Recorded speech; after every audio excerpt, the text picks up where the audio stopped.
चली गई। ये कैसे संभव हो सकता है? वो यहाँ से कैसे कहाँ जा सकती? चंद्र को तुरंत ही सूचित करना होगा।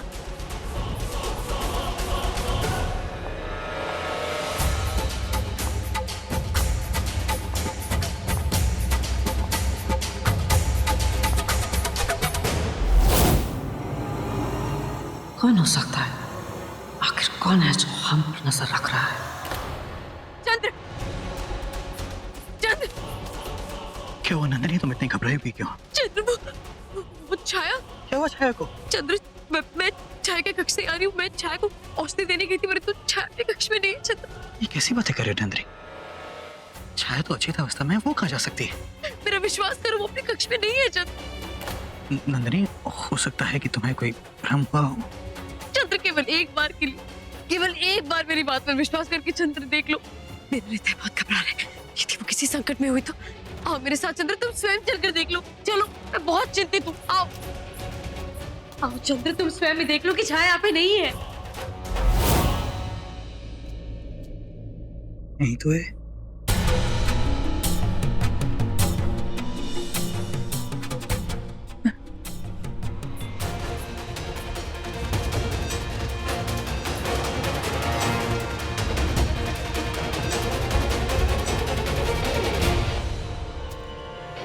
चंद्र, चंद्र, मेरा विश्वास करो। चंद्र, जब मैं औषधि लेकर छाया की कक्ष में आई थी तो छाया नहीं थी।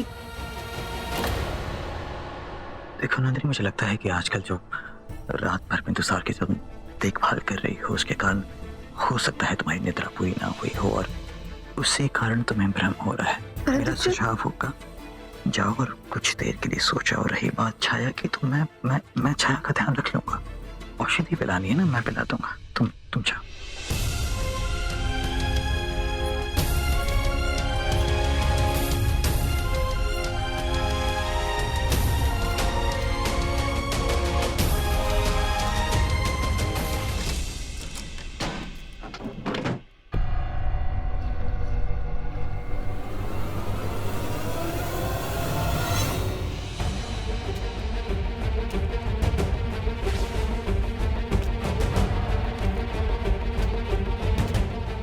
क्या वो सब कुछ ठीक तो है? चंद्र, अपमा ने तो मानो मुझे देख ही लिया होता आज। क्या? यदि हमें अपना हुरम के हाथों पकड़ना है तो मैं अत्यधिक सतर्क रहना होगा और मैं ये तुम्हारी सहायता के बिना कर नहीं सकता। बहुत अच्छा हुआ कि आज तक इसको पता नहीं लगा कि तुम अब स्वस्थ हो गई हो। कितना समय बीत गया है तो आज तक तुम्हारे स्वास्थ्य में तनिक भी सुधार नहीं आया। आज मैं सम्राट चंद्रगुप्त मौर्य बन गया। कितने युद्ध जीत लिए मैंने, अनेकों राज्य है मेरे पास, सब कुछ है आज, किंतु उसके पश्चात भी कितना असहाय हूं मैं कि मैं स्वयं अपनी बहन की सहायता नहीं कर सकता।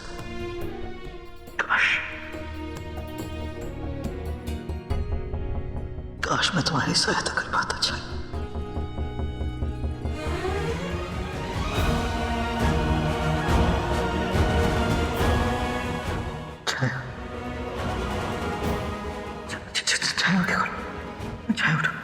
छाया, छाया आंखें खोलो। छाया उठो। छाया आंखें खोलो। उठो छाया, उठो छाया उठो।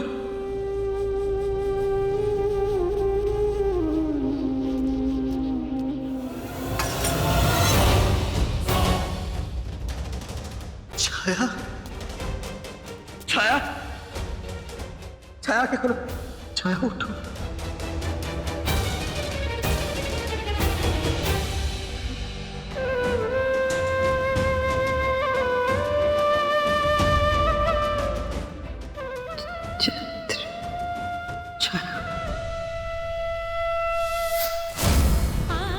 कैसा दुर्भाग्य है मेरा कि मैं दुर्धरा के अंतिम दर्शन भी नहीं कर पाई और इस महल में कितना कुछ हो गए।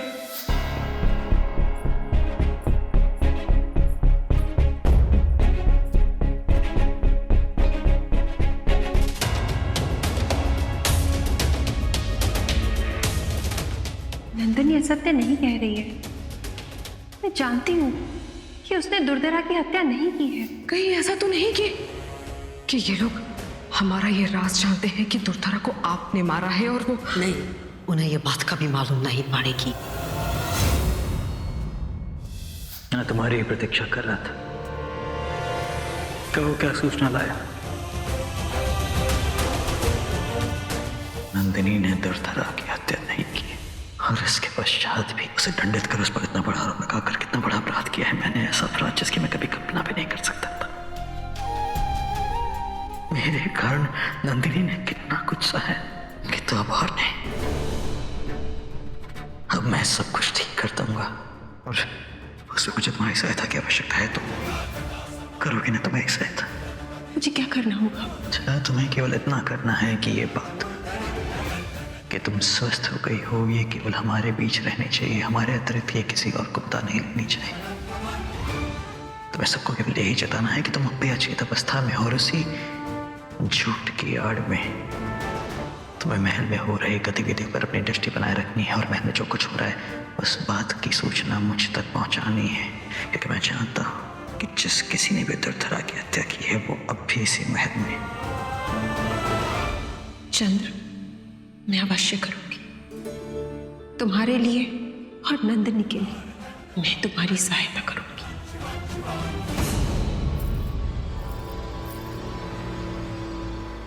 चंद्र, मैंने तुम्हें जिस यवन की स्त्री का चित्र बनाकर दिया था,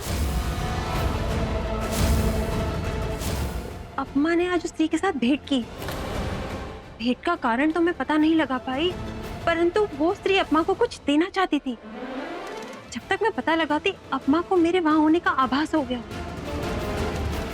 पर चंद्र, एक अच्छी बात यह है कि अपमा ने मेरा चेहरा नहीं देखा, परंतु आज जो कुछ भी हुआ इस वजह से वो सतर्क जरूर हो गई है। कोई बात नहीं, होने दो, क्योंकि जब भय इंसान की चेतना में फंस जाता है तो अवश्य ही वो कोई भूल करता है और अब हमें केवल प्रतीक्षा करनी है कि वो कोई भूल करें ताकि हम उन्हें रंगे हाथों पकड़ सकें। छाया, हमें ही स्वयं कुछ दिन और रचना होगा। चंद्र, मुझसे अधिक सौभाग्यशाली और कौन होगा?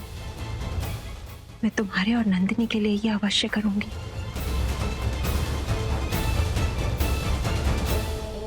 अब तो मुझे केवल उस पल की भी सब्र सी प्रतीक्षा है जब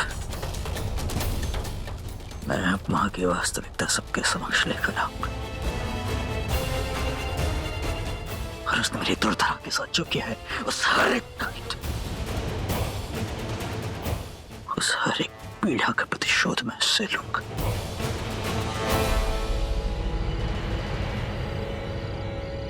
क्या हुआ माँ? आप इतनी घबराई हुई क्यों है? आइए आइए, बैठिए बैठिए बैठिए। क्या हुआ माँ? आप इतनी घबराई हुई क्यों है? आपको वो जहर मिला? सर, हमारे हाथ आने ही वाला था हेलेना। कि क्या हुआ माँ? बताइए मुझे, क्या हुआ? कोई आ गया। कौन? कहीं उस इंसान ने आपको जहर लेते हुए देखा तो नहीं ना माँ? कहीं उसने आपकी बातें तो नहीं सुन ली? कहीं माँ चंद्र को कहीं इसके बारे में पता तो नहीं लग गया? बताइए मुझे। हमको नहीं मालूम है हेलेना कि उसने सुना वो कौन था, हमको कुछ नहीं मालूम। मैंने कहा था माँ आपको, मैंने आपको आगाह भी किया था कि जो खेल आप खेल रही हैं ये बहुत ही खतरनाक है, परंतु आपने मेरी एक बात नहीं सुनी। जरा सोचिए, अगर उस इंसान ने आपकी सारी बात सुन ली और जाके चंद्र को सब कुछ बता दिया तो क्या होगा?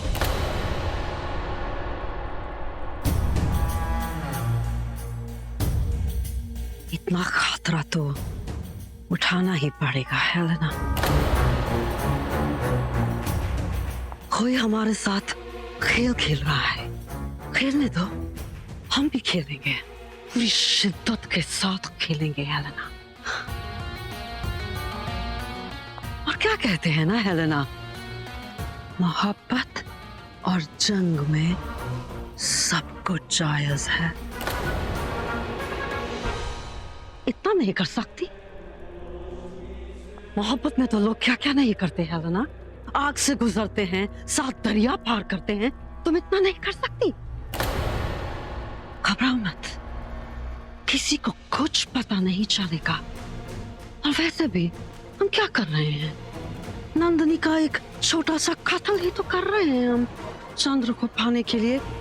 इतना खतरा भी नहीं उठा सकती हेलेना। उसके बाद चंद्र की सिर्फ एक ही पत्नी होगी एलेना।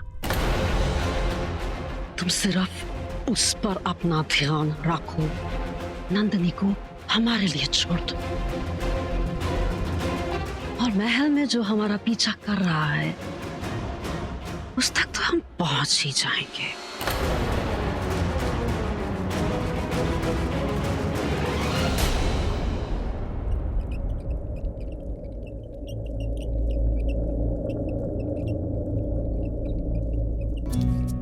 अरे ये क्या नंदिनी, तुम सोई नहीं? मैंने तुम्हें सोने को कहा।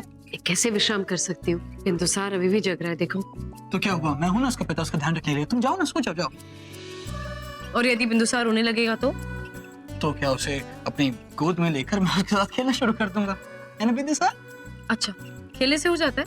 और नहीं तो क्या, यदि बच्चा रोएगा तो उसके साथ खेला ही तो जाएगा, तभी तो वो हंसेगा। नहीं, ऐसा नहीं होता है। शिशु के रोने के अलग अलग कारण होते हैं। कभी निद्रा पूरी ना हो या... हाँ बस बस मैं जानता हूँ। मुझे लगा तुम नहीं जानती, तो बस मैं तुम्हारी परीक्षा ले रहा था। किंतु अब तुम सब जब जानती ही हो तो और देख पा रही हो कि मैं हूं ना बिंदुसार का ध्यान रखने के, तो अच्छा यही होगा कि तुम जाकर कुछ क्षण सो जाओ, मैं हूं बिंदुसार के साथ। और तुम्हें पता है कि बिंदुसार की सबसे पसंदीदा लोरी कौन सी है? हाँ वो देखो चंद्र, बिंदुसार मेरे साथ ठीक है, मैं उसकी माँ हूँ।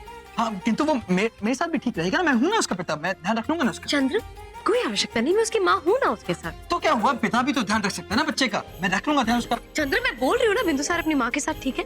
एक शिशु अपनी माँ के साथ ही ठीक होता है, माँ उसको सब कुछ ज्ञात होता है। नहीं, वो अपने पिता के साथ ठीक रहेगा। देखो चंद्र, मैं तुम्हें अंतिम बार कह रही हूँ कि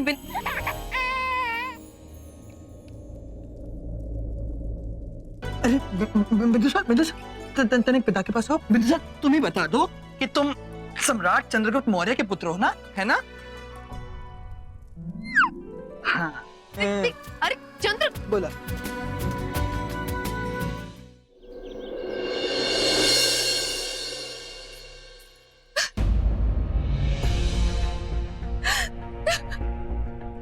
विशाखा,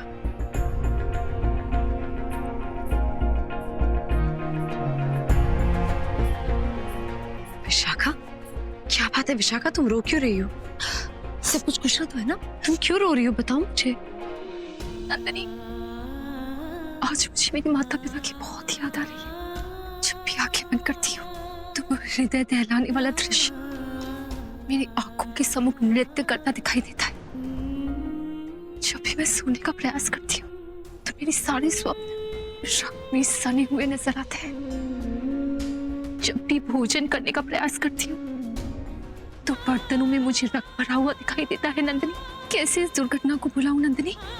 कितनी पीड़ा, कितनी कुंठा है मेरे हृदय में। कभी कभी सोचती हूँ कि मेरे माता पिता को कितनी पीड़ा हुई होगी। कैसे वो सब भुला दूं नंदिनी, कैसे?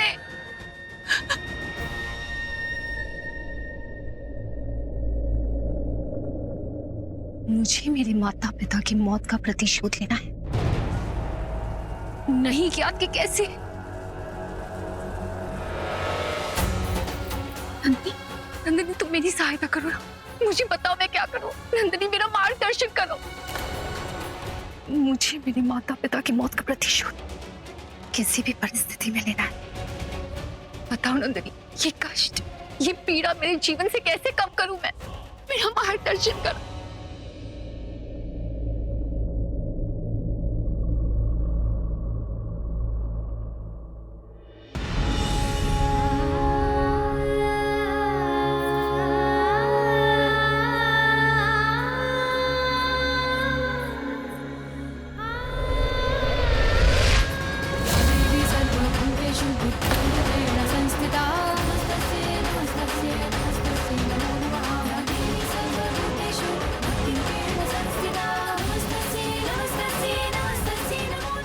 ये लीजिए राजकुमारी।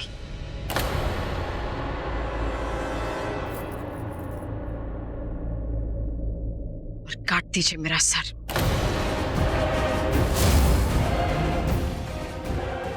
ले लीजिए अपना प्रतिशोध। इससे अवश्य आपकी पीड़ा, आपकी कष्ट सब मुक्ति हो जाएगी।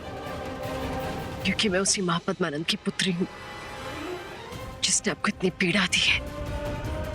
वो मेरे ही पिता है जिसने आपके माता पिता की हत्या की। मार दीजिए मुझे राजकुमारी, कर दीजिए मेरा सर मेरे देह से अलग।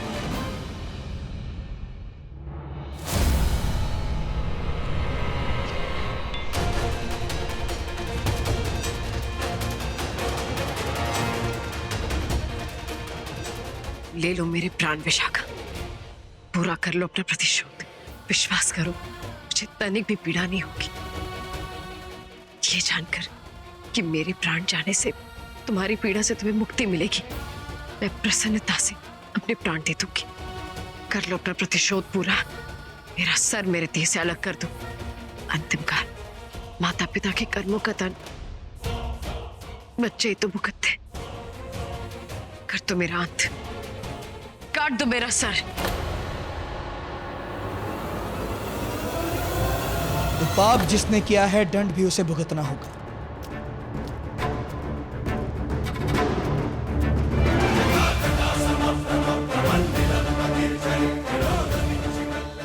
आपको वचन देता हूँ राजकुमारी विशाखा कि आपके माता पिता और आपके साथ हुए अन्याय का मैं प्रतिशोध लूंगा। मैं करूंगा वहां पर मनंद का अंत, क्योंकि मैंने प्रण लिया है कि मैं महापद्मानंद और इसके वंश का सर्वविनाश कर दूंगा।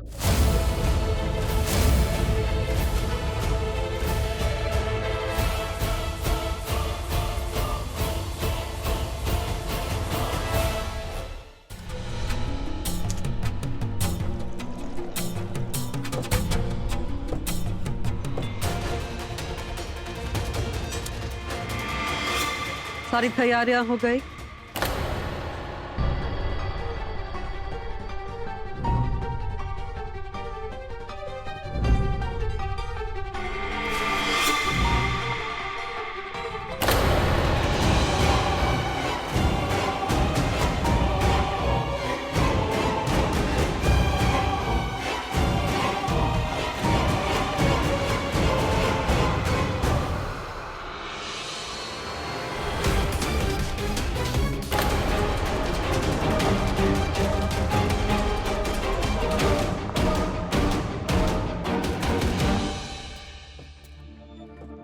हमने जूस भगवान को भोग लगा दिया है महारानी, भोग का थाल तैयार है।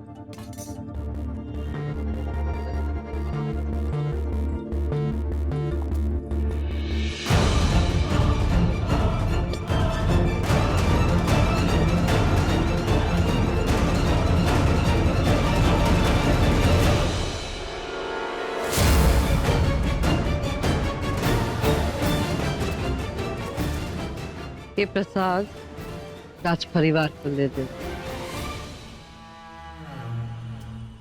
और ये प्रसाद सिर्फ नंदनी के लिए है।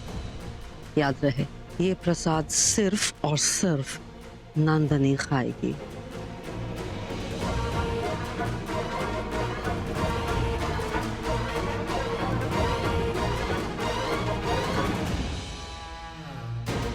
तुम्हारी जिंदगी में अब जहर खुलने की शुरुआत हो चुकी है नंदनी। आपको वचन देता हूँ राजकुमारी विशाखा कि आपके माता पिता और आपके साथ हुए अन्याय का मैं प्रतिशोध लूंगा। मैं करूंगा महापद्मानंद का अंत, कि मैं महापद्मानंद और इसके वंश का सर्वविनाश कर दूंगा।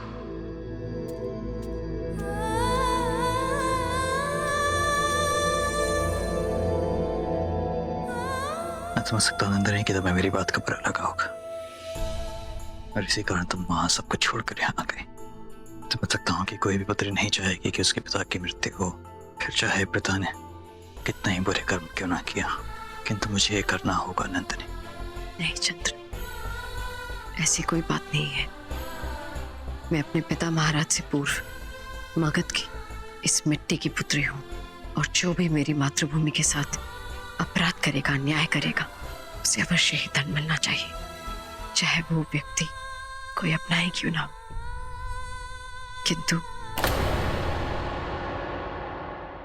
किंतु क्या नंदनी? किंतु किसी निर्दोष को दंड देना ये भी तो अनुचित है ना महाराज। और तुम्हें लगता है कि तुम्हारे पिता निर्दोष हैं? नहीं, मैं अपने पिता महाराज के विषय में नहीं, अपने भाई पांडुगर्त के विषय में बात कर रही हूँ। वो निष्पाप है, निर्दोष है। उस सबूत की इस अपराध में कोई सहभागिता नहीं। एक निर्दोष की हत्या करना अनुचित है। किंतु नंदिनी एक सम्राट का प्रण है और वो अपना प्रण अवश्य पूरा करेगा। परंतु सम्राट न्याय भी तो करता है। तो मैंने कहा था ना नंदिनी कि माँ बाप के कर्मों का फल उनके बच्चों को भुगतना पड़ता है। परंतु जब